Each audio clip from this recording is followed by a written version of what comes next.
Being a good coach will not build your business, and I know that sounds unfair, but I also think most coaches eventually realize that this is true. I know coaches who are generally skilled, they care deeply, they obsess over getting people results, and still they barely make any money at all. Then they open Instagram and they see coaches they genuinely believe they are better than, making 5 to 10 times more.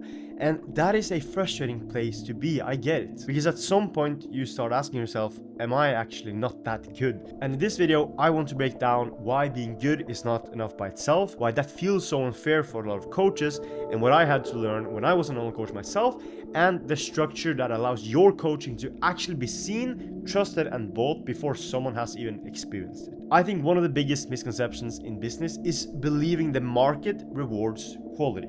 It does not. The market rewards perceived value before it ever gets the chance to reward the actual value. Nobody knows how detailed your check-ins are, nobody knows how much you care, nobody knows the hours you have to spend studying, nobody knows the transformation you are capable of creating. They can only see what they can see. First, people have to choose it, and they can't choose what they do not understand. That is why I call it the invincible expert problem. You are not invincible because your coaching lacks value, you are invincible because the value is not obvious from the outside looking in. Imagine two restaurants. One serves incredible food but has no sign outside, no menu in the window, no lighting, and the entrance looks closed. The other has a welcoming entrance, clear menu, great atmosphere, and decent food. Which one gets more customers? If your coaching generally is good, then this is not an identity problem. You don't have to become someone else. You simply have to become easier to understand. And that is a much more solvable problem. And I think that is the shift that changed everything for me as well.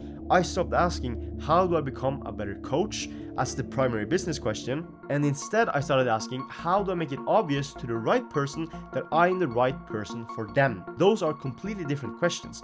One makes you endlessly consume information, the other makes you build a business. But knowing that does not make it feel any less frustrating. And I think a lot of coaches don't really want to admit that. They dress it up as, oh, I just care about the industry, or I do not like scammy marketing. Underneath it all, there's often also this quiet bitterness of, why are they winning when I am better? The lesson is, stop letting bad marketers be better at communicating than you. That is the key. Because if worse coaches are making more money simply because they explain themselves better, position themselves better, package their offer better, create more trust, and make the decision easier, then the answer is not to complain about it.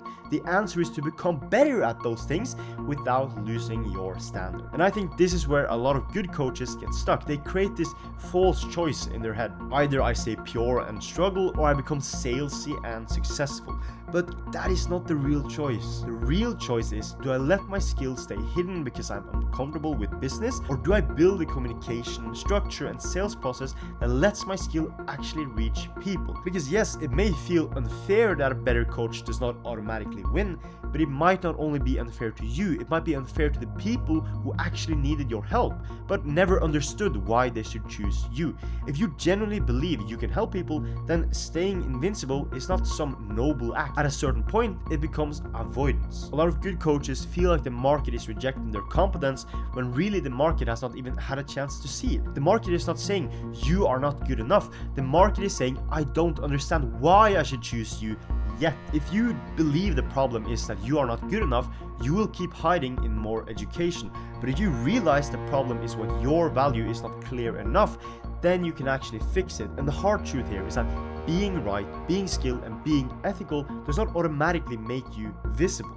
Of course, you should have those traits, but if you keep treating the market like it should magically discover you because you care more about other people, you are going to stay frustrated. So if the problem is not always skill but visibility, then the next question becomes, what actually makes skill visible? This is where a lot of coaches get it wrong. They think visibility means being seen by more people, more views, more followers, more reach, more impressions, but that is only one type of visibility.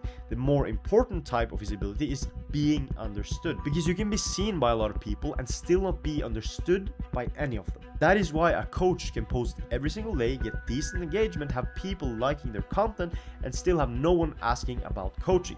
They're visible in the algorithm, but invincible in the mind of the buyer. You do not just need people to see your face, you need the right person to understand this person helps people like me, this person understands the problem I have, this person has a process I trust, this person is probably the right person to help me. And the first part of that bridge is positioning. Positioning is not just choose a niche. That is way too simplified. Positioning is the answer to why should the right person pay attention to you instead of everyone else. If the right person lands on your page and immediately feels, okay, this is for me, then your skill starts to become relevant.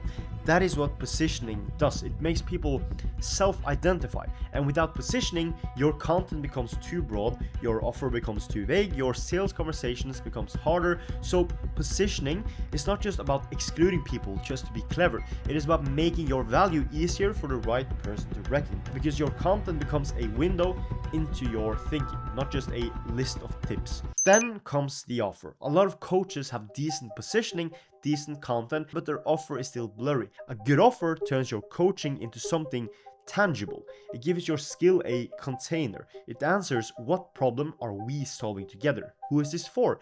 What outcome are we moving towards? People do not buy coaching in the abstract. They buy a clear path from where they are to where they want to be. And if that path is not clear, then your skill will feel vague, even if your actual delivery is amazing. That is why the offer matters so much, not because you need some overhyped marketing package, but because the offer is the shape your skill takes in the marketplace. And then it comes to the sales. Many coaches have a weird relationship with sales. They think sales is pressure, they think sales is just convincing people, they think sales is trying to get someone to buy, but good sales should actually be the opposite. Good sales is clarity, it is diagnosis, it is helping someone understand their own situation, what they want, what is missing, what would they take to change, and whether your coaching is the right vehicle for that. Sales is where you help people make a decision, and that decision can be a yes or a no, but it should not stay blurry in the middle here. If you are a good coach, your job is not just to be nice, your job is to create clarity. So sales is a part of that bridge too. Someone can trust you, like your content, understand your offer, and still not buy if the sales process does not help them move from interest to serve. Then finally, delivery. This is where coaching skill obviously matters. Delivery creates results, results creates proof, proof strengthens the message strengthens the sales brings more people into delivery, and that is kind of the loop. A real coaching business is not just one of these things. And once you see it this way, business stops feeling like this annoying thing you have to do on top of coaching. It becomes the system that allows your coaching to reach the people it was meant to reach. So marketing and sales are not separate from the help. They are the doorway into the help. And that is the shift. A lot of good coaches treat marketing and sales like something dirty they have to do so they can eventually do the real work. But that mindset is part of the problem, because the real work does not start when someone joins your coaching. It starts when someone sees your content and finally understands why they have been stuck for years. It starts when someone reads your message and feels less confused. It starts when someone sees your offer and realizes there is a path to getting help. It starts when someone gets on a sales call and is finally forced to be honest about their situation. If you genuinely believe your coaching changes lives, then you have a responsibility to make that value visible, and not in a desperate way, not in a fake way, but a clear and confident way. Because people can't buy from a coach they don't understand, and they can't be helped by a program they never joined. So when coaches say, I just want to help people, my answer would be, then learn how to sell. If you are a coach and you're watching this and you know you're good, but you also know you're not as visible, clear, or sharp as you should be, then the answer is not to abandon your values. The answer is to build a business that expresses them. Build a positioning that makes the right people feel seen, build content that tells the truth, build an offer that gives people a clear path, build a sales process that helps people make the honest decision, and build delivery that actually fulfills their promise. Some coaches might hear being a good coach will not build your business and think, okay, so skill does not matter, but that is not the point.